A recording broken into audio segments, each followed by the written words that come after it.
Hello students, how are you? I'm teacher Maricoco and I have a new topic for you today. The topic that we're going to see today is indirect questions. What are indirect questions? They're like regular questions, but we use them when we are asking people that we don't know or we want to be more polite or sound less direct, okay? That's the principal use of indirect questions, to be polite and to sound less direct. Okay, before we start with indirect questions, you have to consider some things when you make indirect questions. First off, in case of information questions, you know, the ones with what, when, where, why, we keep the same question word. So if the question is where, you continue with where, what, when, etc. Auxiliaries do, does, and did are not necessary in the sentences. They disappear actually, and I'm going to explain that in a little bit. But as you don't use them, you have to change, or the verbs might change their form. Okay. Other auxiliaries don't disappear, but they change position. Okay, so let's see some examples. The direct question would be, where is the bank? Where is the bank? An indirect question, remember that you have to use a phrase. This phrase helps me be more polite and sound less direct. So in this case, I'm using the phrase, can you tell me?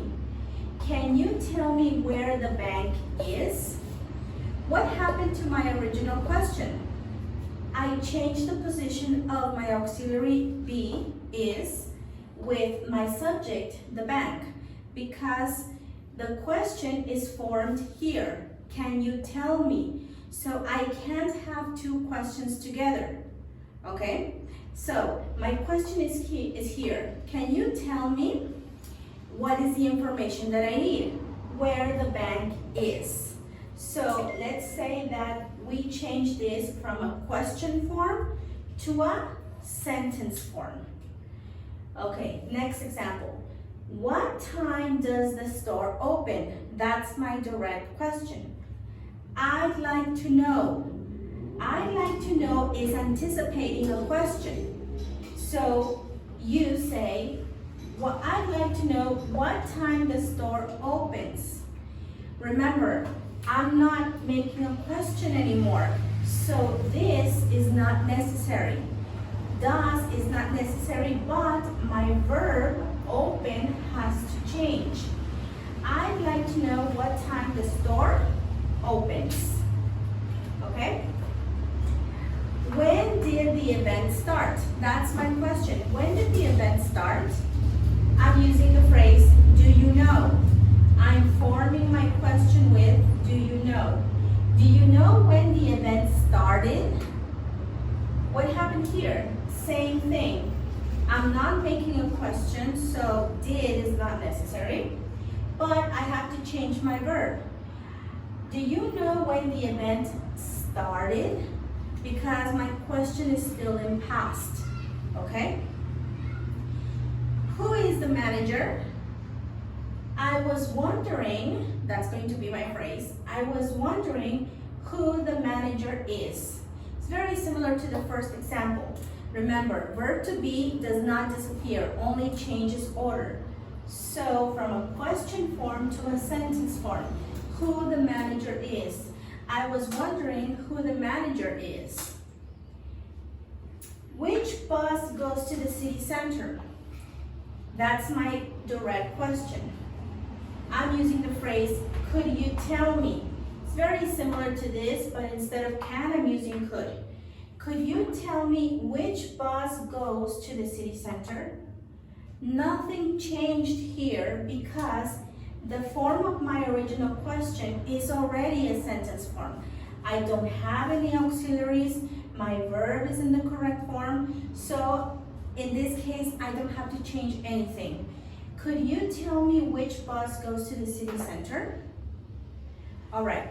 Another thing to consider is the phrase that you are using. Depending on the phrase that you are using, you're gonna finish it in a question mark or in a question tone or in a sentence form, okay? Can you tell me is a question form, so it's a question at the end. I'd like to know. It's not a question form, but the way that you are saying your sentence, it's obvious that you are making a question, but it's not in a question form, so it finishes in a period, like a sentence.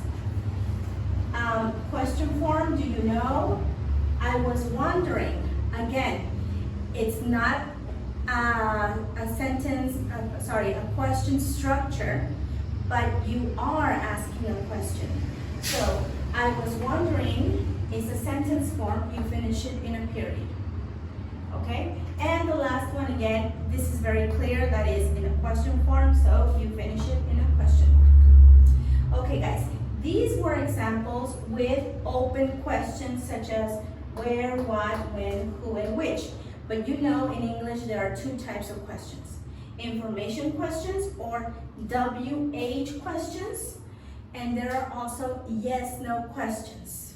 So we're going to see that in a minute, okay? Okay, so now we're going to see some examples with yes-no questions. Remember that yes-no questions begin with auxiliaries, do, does, will, have, which are modal verbs but work as auxiliaries.